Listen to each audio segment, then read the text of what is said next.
choke you down just like a pill.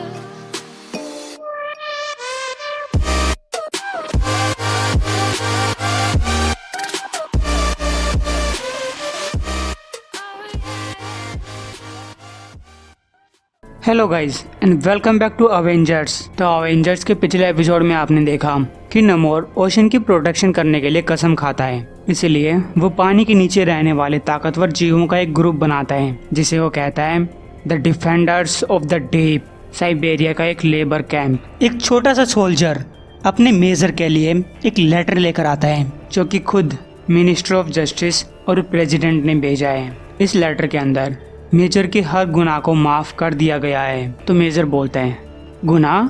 जब हम वो सब किया करते तब तो इन्हें कोई गुनाह नहीं कहा करता था, वो तो इसे देशभक्ति का नाम दे रहे थे। तो बताओ मेरे कौन कौन से गुनाह माफ किए गए? सोल्जर बोलता है, आपने अपने 4 कमांडिंग ऑफिसर्स को मार दिया और उन्हें खा गए। मेजर बोलता है, झूठ, बिल्कुल झूठ। वो 5 ऑफिसर थे लेकिन मैंने उनको नहीं खाया, बस मैंने अपने मुंह से उनके चीथड़े फाड़ दिए थे। और माफी वाफी से काम नहीं चलेगा, मैं चाहता हूँ कि मेरे वो सारे गुनाह भुला दिए जाएं। और क्या तुम अपने साथ हेलीकॉप्टर में वोडका भी लेकर आए हो? अपने भले के लिए उम्मीद करो कि वो अच्छी हो। तो बताओ तुम इसके बाद कहाँ जाओगे? सोल्जर बोलता है, सीधा क्रेमलिन के पास, वहाँ पे और लोग भी वेट कर रहे होंगे। तो गाइस ये होता है उर्सा मेजर जो कहता है तो टाइम हो चुका है। तो बताओ मुझे, क्या इस बार वो मुझे सब कुछ सही सही करने देंगे और उन पॉलिटिशियंस को हमसे दूर रखेंगे? तो सोल्जर कहता है कि प्रेसिडेंट खुद इस प्रोजेक्ट के ऊपर नजर रखे हुए हैं। उर्सा मेजर बोलता है, मैं उम्मीद कर रहा हूँ कि वो रख रहा होगा। तो अचानक से और किसे याद आ गया कि मैं जिंदा हूँ। इधर रशिया के किसी दूसरे इलाके के अंदर कुछ लोग दिमित्री बुखारिन को मनाने में लगे हुए हैं। वो कहते हैं कि इस बार सब कुछ अलग होगा। तो बुखारिन कहता है कि कपड़े बदलने से आदमी बदल नहीं जाता, कह देना कि मैं नहीं आऊँगा। नहीं, उनसे ये कहना भाड़ में जाओ। तो डार्क स्टार बोलती है, एग्जीक्यूटिव सिक्योरिटी कमीशन के अंदर इस टाइप के लैंग्वेज का यूज नहीं होता। दिमित्री बुखारिन बोलता है, हाँ तब से नहीं हो रहा होगा जब से मैंने रिजाइन किया है। अगर वो मुझे गिरफ्तार करना चाहते हैं तो आने दो उनको, मुझे ढूंढना इतना मुश्किल नहीं है। तो वैनगार्ड बोलते हैं, वैसे तुम्हें ढूंढना इतना आसान भी नहीं था। डार्क स्टार दिमित्री को फिर से समझाने की कोशिश करती है। वो कहती है कि इस बार के ऑपरेशन को तुम लीड करोगे। उन्होंने कैबिनेट में तुम्हारे लिए एक नई पोजीशन बनाई है, ministry of super human defence. Dmitri बोलता है, तब तो वो लोग बहुत उतावले हो रहे होंगे और तुम्हारे साथ आई ये एक और औरत कुछ क्यों नहीं बोल रही है? डार्क स्टार कहती है, मुझे लगता है कि ये ज्यादा कुछ नहीं बोलती लेकिन वो तुम्हारे ऑर्डर्स फॉलो करेगी। दिमित्री कहता है, मुझे तो ये लग रहा है कि अगर मैं रास्ते से थोड़ा सा भी भटकता हूँ तो ये मेरा गला काट डालेगी। वैनगार्ड बोलता है, प्लीज दिमित्री मान भी जाओ, क्या तुमने ब्लैक सी में हुए अटैक के बारे में नहीं सुना?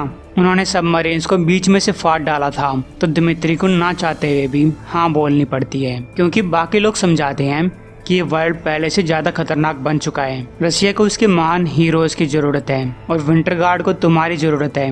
दिमित्री कहता है, नहीं, तुम्हें मेरी जरूरत नहीं है, तुम्हें इस क्रिम्सन डायनामो की जरूरत है। उम्मीद करो कि मुझे पता होगा कि मैंने इसकी चाबी कहाँ पे रखी है और मुझे ठीक ठीक बताओ हमारा सामना इस बार किसके साथ हो रहा है। इधर नमोर ने साउथ पैसिफिक ओशन के अंदर से हाइड्रोपोलिस शहर को पानी से बाहर निकाल दिया है। वो इंसानों को फिर कभी समुद्र में पैर न रखने की चेतावनी देता है और नमोर की डिफेंडर्स ऑफ डीप टीम मिलकर इस शहर के अंदर मौजूद साइंटिस्ट और लोगों को डराने लगते हैं। इस खतरे की चेतावनी नॉर्थ पोल मौजूद अवेंजर्स माउंटेन पहुंच जाती है, लेकिन इस टाइम यहाँ पे कोई अवेंजर्स नहीं है। यहाँ है तो सिर्फ एक गोरिल्ला मैन जो कंट्रोल रूम में जाकर देखता है कि कौन सी इमरजेंसी आ गई और सब अवेंजर्स कहाँ पे हैं। तो गाइस अब हम बताते हैं कि अवेंजर्स कहाँ पे हैं। पैसिफिक कोस्ट हाईवे के ऊपर टोनी स्टार्क और घोस्ट राइडर दोनों अपनी कार से रेस लगा रहे हैं। घोस्ट राइडर पूछता है, एक बार फिर से याद दिलाना, अगर मैं शर्त जीत जाता हूँ तो मुझे क्या मिलेगा? टोनी बोलता है, तुम्हारे भाई के लिए एक बेहतरीन व्हील चेयर। इसी के ऊपर शर्त लगी थी और उसके अंदर भी वही टेक्नोलॉजी होगी जो इस कार के अंदर है। देखो भाई, मैं हूँ एक अच्छा इंसान और अगर तुम शर्त हार भी जाते हो तब भी मैं तुम्हारे भाई को वो व्हील चेयर दे दूंगा।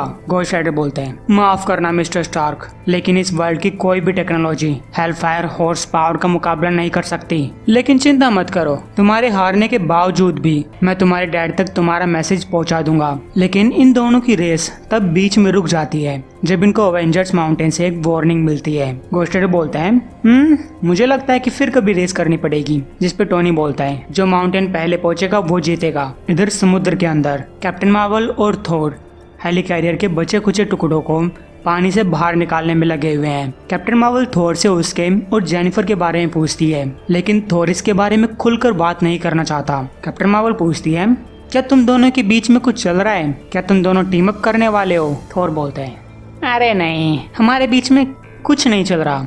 हम तो अभी तक एक डेट पे भी नहीं गए। कैप्टन मार्वल पूछती है तो वेट किस चीज का कर रहे हो? थोर पूछता है तुम तो ऐसे बोल रही हो कि अगर मैं उससे पूछूंगा और वो हाँ बोल देगी। कैप्टन मार्वल बोलती है ओ भाई साहब, मैं एक बच्चे के साथ यहाँ पे कचरा साफ कर रही हूँ, तुम चाहते हो कि मैं उससे तुम्हारे बारे में पूछूं? थोर पूछता है क्या तुम पूछोगी?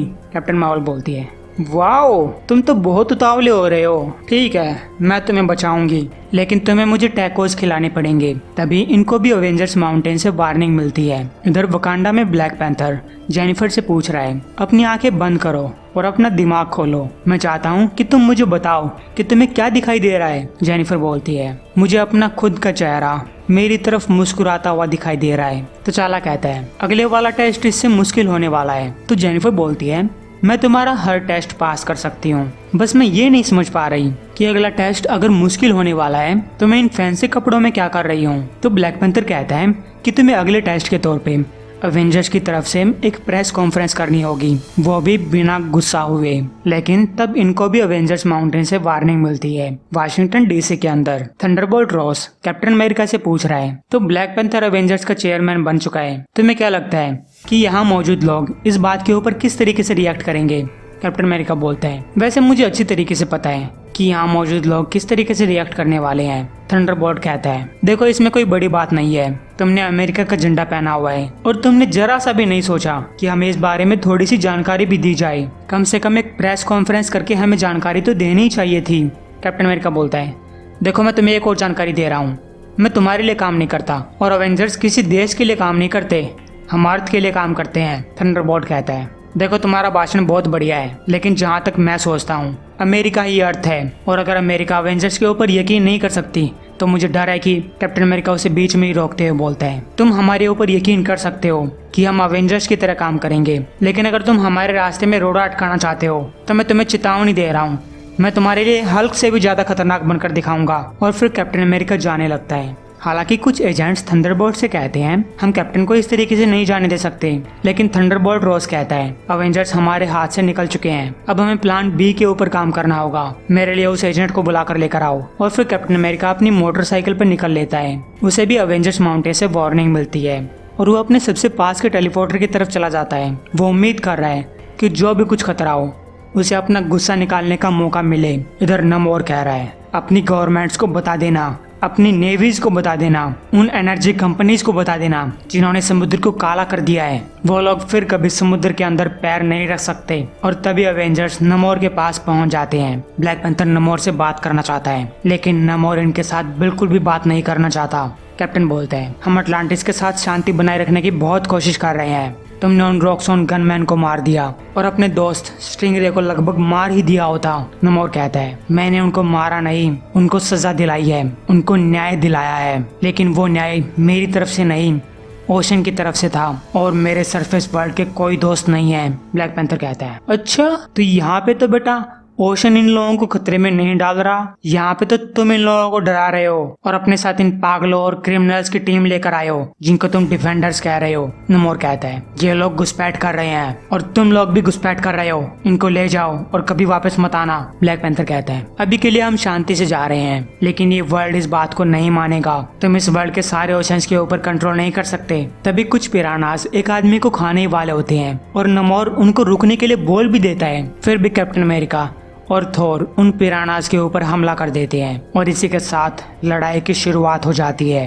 किंग क्रैब थोर के साथ लड़ने लगता है और ऑर्का हल्क के साथ, टाइगर शार्क कैप्टन अमेरिका के साथ भिड़ता है और ब्लैक पैंथर नमोर को इस लड़ाई का जिम्मेदार ठहरा रहा है। नमोर कहता है मैंने तुम लोगों को वार्निंग दी थी, मेरे रास्ते में टांग मत अड़ाना, और तुमसे ये भी कहा था कि और वार्निंग नहीं मिलेंगी। वो ब्लैक पैंथर के ऊपर एक सिलेंडर फेंकता है, लेकिन ब्लैक पैंथर अपने वाइब्रेनियम क्लॉ से उसे बीच में से काट देता है। किंग क्रैब थोर की गर्दन दबोच लेता है, जबकि एकेडना आयरन मैन को लपेट लेती है। वो कहती है कि हजारों सालों में कोई भी ऐसी जेल नहीं बनी जो एकेंडा को कैद कर सके। टोनी बोलता है, अरे यार मुझे इससे क्यों लड़वा रहे हो, अरे थोर तुम इधर आ जाओ।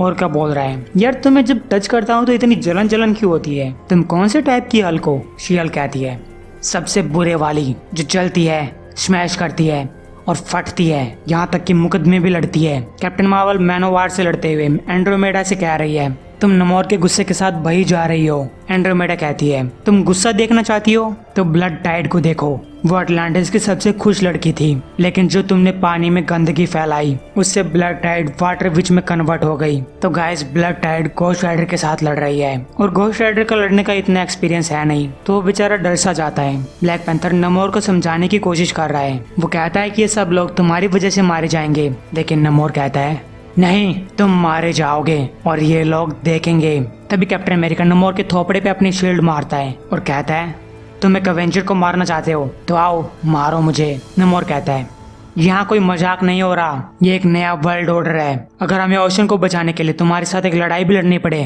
तो हम पीछे नहीं हटने वाले। तभी वहाँ पे विंटर गार्ड की टीम पहुंच जाती है, जिसे आपने कॉमिक की शुरुआत में देखा था। अगर आपको नाम जानने हैं तो आप वीडियो पॉज करके इनका नाम पढ़ सकते हैं। विंटर गार्ड यहाँ पे नमोर से लड़ने के लिए आया है, क्योंकि नमोर ने ब्लैक सी के अंदर रशिया के लोगों के ऊपर हमला किया था।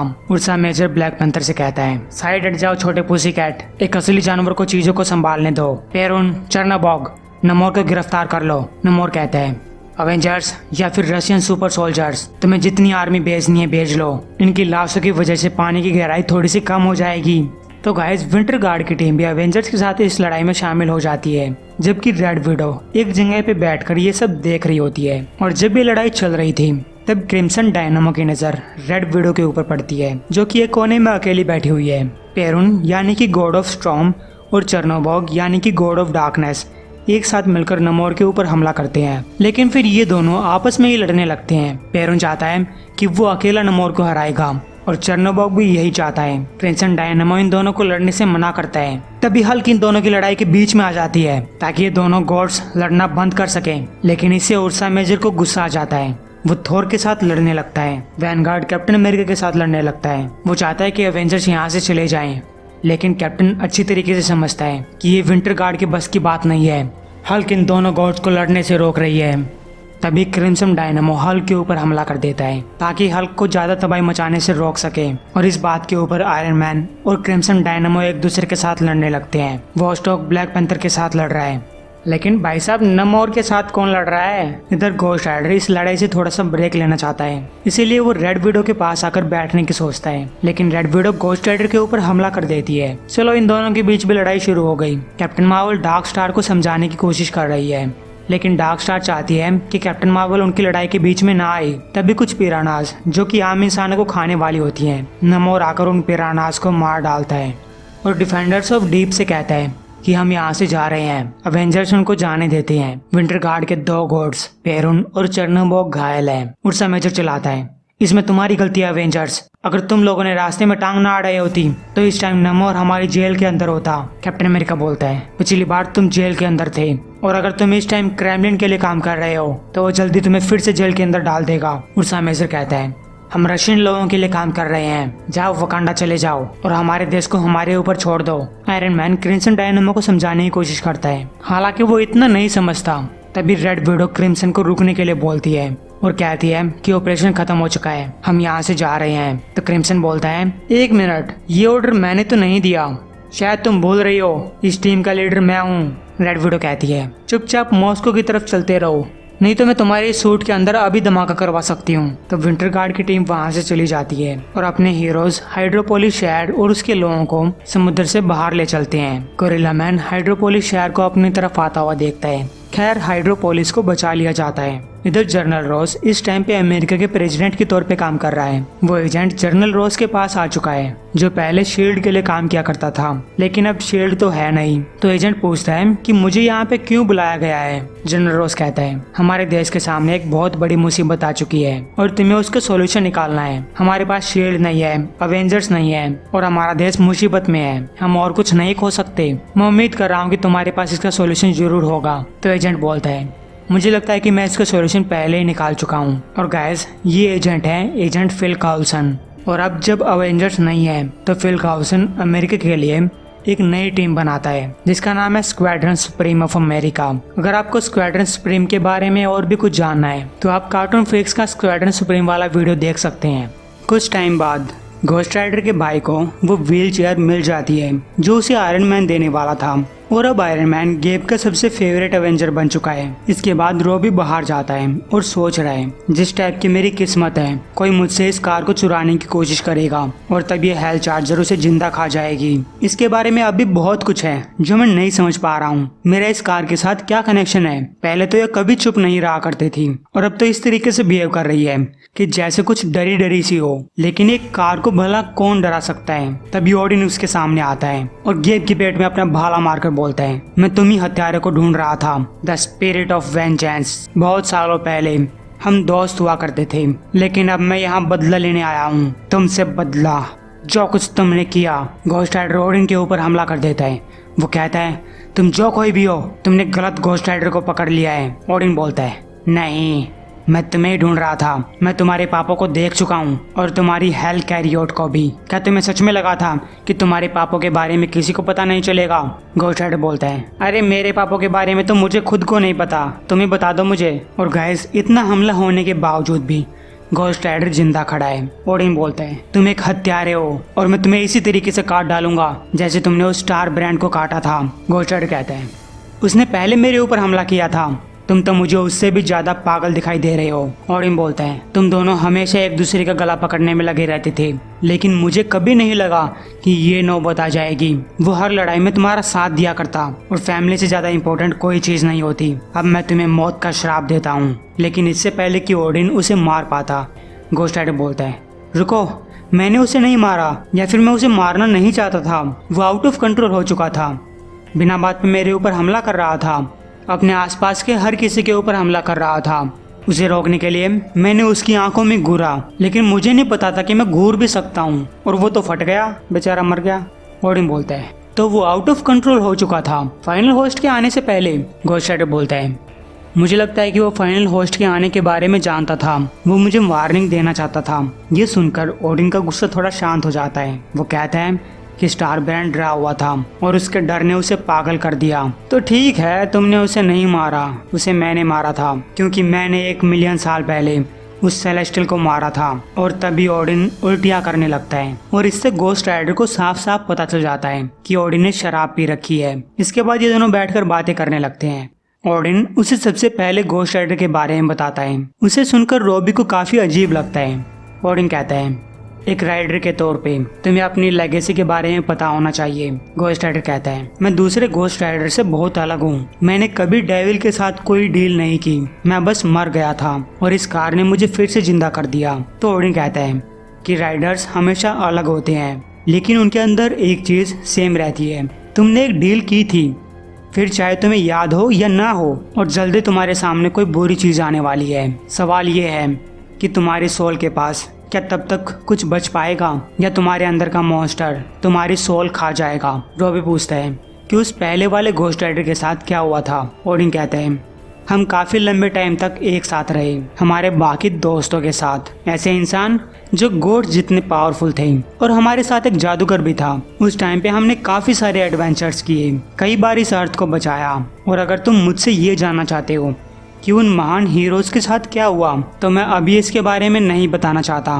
उसे भले ही 1 मिलियन साल बीत गए हों लेकिन अब भी मेरा घाव हरा है। मैं काफी बूढ़ा हूँ, इतना बूढ़ा कि दारू पीकर तुम्हारे सामने आ गया। बस मुझसे ये प्रॉमिस करो कि तुम इसके बारे में पैंथर को कुछ नहीं बताओगे। रॉबी कहता है, मैं तुमसे तभी प्रॉमिस करूंगा अगर तुम मुझसे ये प्रॉमिस करते हो कि तुम मुझे दोबारा मिलने आओगे। मैं अपने से पहले वाले राइडर्स के बारे में बहुत कुछ जानना चाहता हूँ और स्टार ब्रांड्स के बारे में भी जानना चाहता हूँ। मैं सब कुछ जानना चाहता हूँ, खासकर उन गलतियों के बारे में जो उन्होंने की, ताकि मैं उन गलतियों को ना करूँ क्योंकि मैं दोबारा नहीं मरना चाहता। ओडिन कहता है, तुम जल्दी उनके बारे में जान जाओगे क्योंकि इस रैम के अंदर स्टार ब्रांड बहुत कम टाइम के लिए बिना होस्ट के रह सकता है। उम्मीद करो कि इस बार स्टार ब्रांड किसी अच्छे आदमी को चुने, वरना फिर तुम्हारा एक्सपीरियंस काम आएगा। रॉबी पूछता है, किस चीज का एक्सपीरियंस? ओडिन बोलता है, स्टार ब्रांड्स को मारने का एक्सपीरियंस। अब चलो, मुझे तुमसे एक और चीज करवानी है। तो फिर घोस्ट राइडर ओडिन को हेल चार्जर की सवारी करवाता है। ओडिन कह रहा है, अरे तुम तो कह रहे थे कि ये बहुत तेज है, इससे तेज तो मेरी बकरियां हैं। तुम्हारा सबसे पहला सबक यही है कि तुम ही खुद को रोक सकते हो। तुम्हें जानना होगा कि तुम्हें इस मॉन्स्टर को कब आजाद करना है। तो फिर घोस्ट राइडर हेल चार्जर की स्पीड काफी बढ़ा देता है। इधर इस यूनिवर्स के किसी कोने में सेलेस्टियल्स लोकी को टॉर्चर कर रहे हैं। लोकी बोलता है, तो यही तुम्हारा प्लान है, यहाँ पे लाकर मुझे टॉर्चर कर रहे हो? कब तक करोगे? मैं अपने बुरे रास्तों का परिणाम जानता हूँ और फाइनल होस्ट के लिए माफी मांग रहा हूँ। मुझे तो लगा था कि तुम लोग समझोगे। तुम लोगों को तो मेरा थैंक्स बोलना चाहिए। मैंने तुम्हारी पूरी प्रजाति को बचा लिया और अर्थ को उसके अवेंजर्स वापस दे दिए। उनको मानने दो कि मैं कोई विलन हूँ। वैसे भी मुझे आदत पड़ चुकी है। अवेंजर्स नहीं जानते कि मैंने जो कुछ किया वो क्यों किया, लेकिन तुम लोगों को जरूर पता होना चाहिए। एक वॉर आने वाली है जो सारे रैम्स को खत्म कर देगी। तभी वहाँ पे कोई आता है जो लोकी से बोलता है, मैं जानता हूँ तुमने वो सब क्यों किया। लोकी उसे देखकर चौंकता है, तुम यहाँ क्या कर रहे हो और तुम यहाँ आए कैसे? तो वो आदमी बोलता है, मैं जानता हूँ कि तुम क्या सोच रहे हो कि क्या आने वाला है, लेकिन मैं यहाँ तुम्हें बताने आया हूँ कि तुम गलत सोच रहे हो। चीजें इतनी बुरी नहीं होने वाली जितनी तुम्हें लगता है बेटा, वो उससे भी बुरी होने वाली है। तो गाइस ये होता है वुल्वरीन। लोकी बोलता है, पहले तो तुमने मुझे इन्फिनिटी स्टोन्स को सुरक्षित करने से रोक लिया और यहाँ आकर मुझे टोंट मार रहे हो। लोगन बोलता है, मैं यहाँ मदद करने आया हूँ और मुझे लगता है कि तुम्हें मदद चाहिए। तब लोगन एक सेलेस्टियल से बातचीत करता है और सेलेस्टियल उसे इशारा करता है कि सब कुछ ठीक है। हालांकि इस बात पे लोकी चौंक जाता है कि वो सेलेस्टियल्स लोगन की बात कैसे मान पा रहे हैं। लोगन बोलता है, मैंने यहाँ स्पेस गॉड्स के साथ एक डील की है कि मैं इनके फाइनल होस्ट की बॉडीज के अंदर से उन होर्ड को बाहर निकालने में मदद करूंगा। उसके बदले मैं तुम्हें यहाँ से छुड़ाने आया हूँ। बस दिक्कत यही है कि मेरी इनकी मदद करने की कोई इच्छा नहीं है और मुझे लगता है कि सेलेस्टियल्स भी इस बात को जान चुके होंगे। तो जब मैं सिग्नल दूं तो भाग लेना बेटा यहाँ से। वैसे तुमने अवेंजर्स को इकट्ठा करके काफी अच्छा काम किया, लेकिन तुम्हारा काम अभी खत्म नहीं हुआ है। जैसे कि मैंने तुम्हें बताया कि फ्यूचर में बहुत सारे खतरे आने वाले हैं और गाइस इन खतरों में निंजास आयरन फिस्ट के साथ लड़ रहे हैं। पेनिंसुला की कुछ अलग ही कहानी है। फिर नमोर के साथ लड़ाई की बात हो रही है। मैन थिंग के हाथ में थोर का हैमर है। वॉर ऑफ रैम्स के बारे में तो आप सब जानते ही होंगे। मून नाइट की कहानी भी आगे आने वाली है और स्क्वाड्रन सुप्रीम के बारे में तो मैंने आपको बता ही दिया। तभी लोगन फिनिक्स फोर्स में कन्वर्ट होता है और लोकी को वहाँ से भाग जाने के लिए बोलता है। जाने से पहले लोगन लोकी को अवेंजर्स को ये बोलने के लिए बोलता है कि अवेंजर्स को अपनी टीम और बड़ी करनी होगी। इधर एजेंट ऑफ वकांडा के तौर पे जेनेट एक मिशन पूरा कर रही है। वो रोमानिया के अंदर वैम्पायर्स के एरिया में पहुंच चुकी है और काफी सारे वैम्पायर्स ने जेनेट को देख भी लिया है। तब कमांडर जेनेट को मिशन रोकने के लिए बोलता है, लेकिन जेनेट नहीं मानने वाली। वो बोलती है कि अगर तुम्हें किसी ऐसे की जरूरत थी जो मुसीबत देख के ही भाग जाने वाला होता, तब तो तुम्हें असली एवेंजर्स को बुला लेना चाहिए था। क्या पॉइंट मारा है। तो गाइस जेनेट रोमानिया के अंदर एक कासल के अंदर घुस जाती है और ये ड्रैकुला का महल है जहाँ पे बहुत सारे एम्पायर्स जेनेट के ऊपर हमला करने के लिए आते हैं। लेकिन जेनेट इन सब से बच बचाकर एक जेल के सेल के अंदर पहुंच जाती है जहाँ पे उसे कैद ब्लेड मिलता है। जेनेट ब्लेड से बोलती है, क्या तुम अवेंजर्स को ज्वाइन करना चाहोगे? तो ब्लेड कहता है, मेरी तलवार लेकर आओ।